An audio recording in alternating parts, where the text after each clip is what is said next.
Ketiga. Om Swastiastu. Assalamualaikum warahmatullahi wabarakatuh. Shalom Namo Buddhaya, salam sejahtera dan salam kebajikan bagi kita semua. Salam Salam harmoni. harmoni. Sebelumnya saya ingin mengucapkan terima kasih kepada Bapak Dr. Andes Mantika MSI selaku dosen pengampu pada mata kuliah Agama Hindu di kelas Pendidikan Biologi 1B. Pada kali ini kami akan mempresentasikan mengenai catur marga dan tempat suci. Sebelumnya, izinkan kami memperkenalkan diri terlebih dahulu. Perkenalkan, nama saya Gusti Ai Febrianti dengan NIM 2513041016. Perkenalkan nama Perkenalkan saya. nama saya Putu Tarisa Hiranya Safitri dengan NIM 251304119. Perkenalkan, nama saya Ayu Eka Dana Laksmi Dewi dengan NIM 2513041022.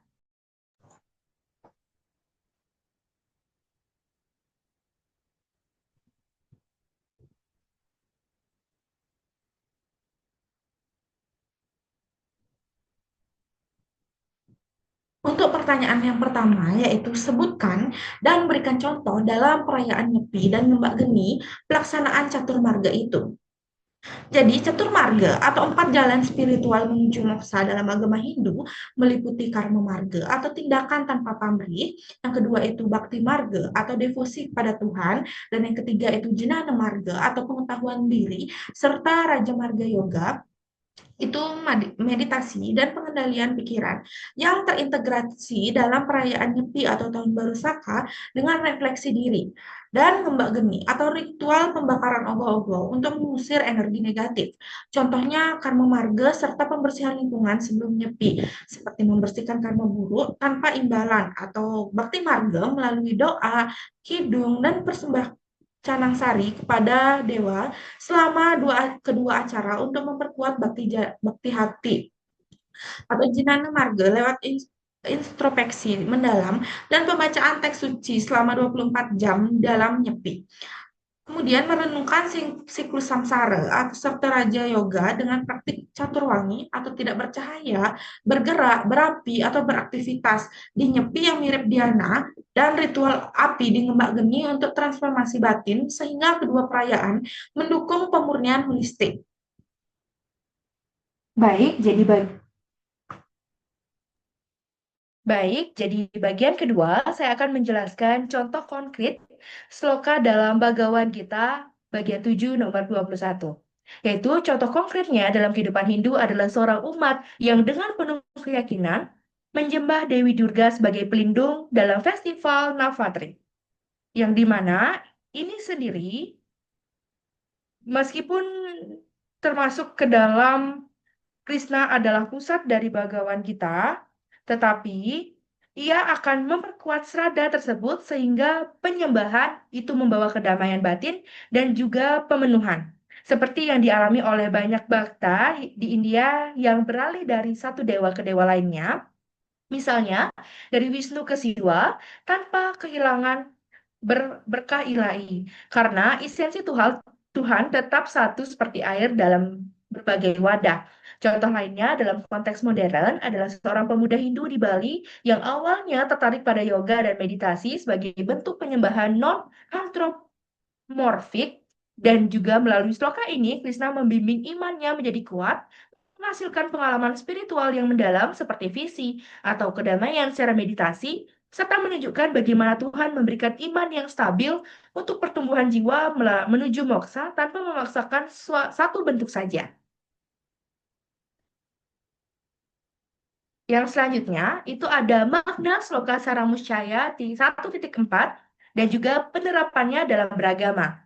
Jadi, sloka ini menegaskan bahwasannya menjadi manusia merupakan anugerah yang utama karena hanya manusia yang dimana memiliki kemampuan berpikir, membedakan baik dan buruknya, serta kesempatan untuk berbuat subhakarma atau perbuatan baik demi membebaskan diri dari samsara atau lingkaran lahir dan juga mati.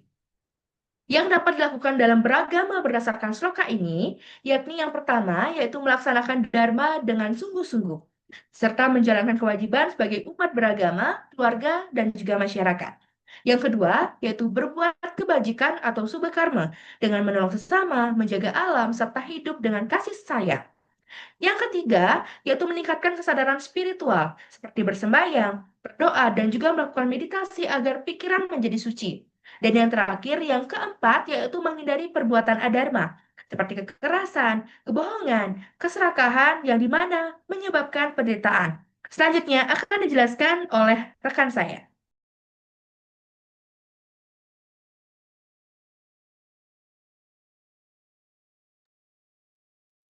Baik, di sini saya akan menjelaskan soal nomor 4, yaitu tempat pemujaan roh para orang suci dalam agama Hindu. Dalam agama Hindu, pura sebagai tempat suci untuk memuja Brahman dan aspeknya, termasuk roh orang suci yang dihormati sebagai pembimbing spiritualitas. Contoh, satu pura khusus adalah Pura Gunung Kawi di Gianyar. Pura ini berupa candi tebing abad ke-11, didedikasikan untuk pemujaan roh Raja Udayana Warmadewa dan para pendeta atau resi pendampingnya, di mana umat melakukan puja dengan air suci untuk membersihkan karma dan memohon bimbingan menuju moksa melalui ritual seperti persembahan banten pada galungan atau nyepi.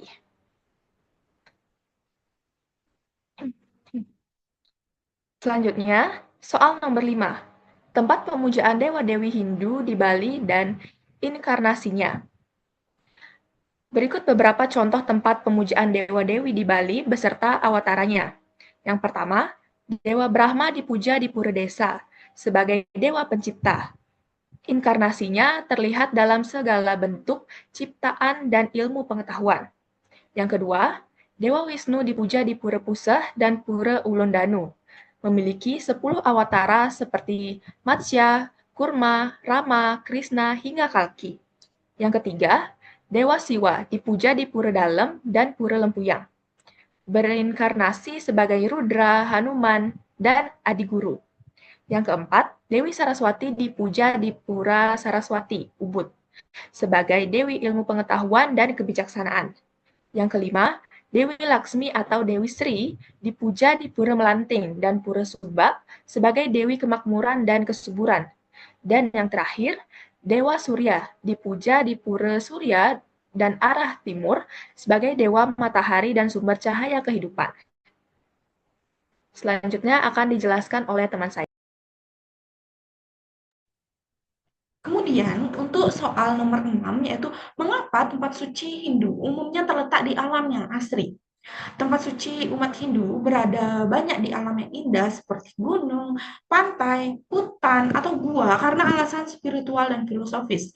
Yang pertama itu adalah alasan bahwa alam adalah manifestasi Tuhan atau Brahman. Jadi dalam ajaran Tatuang Asi dan Buana Agung, Buana Alit, alam dan manusia adalah satu kesatuan yang suci.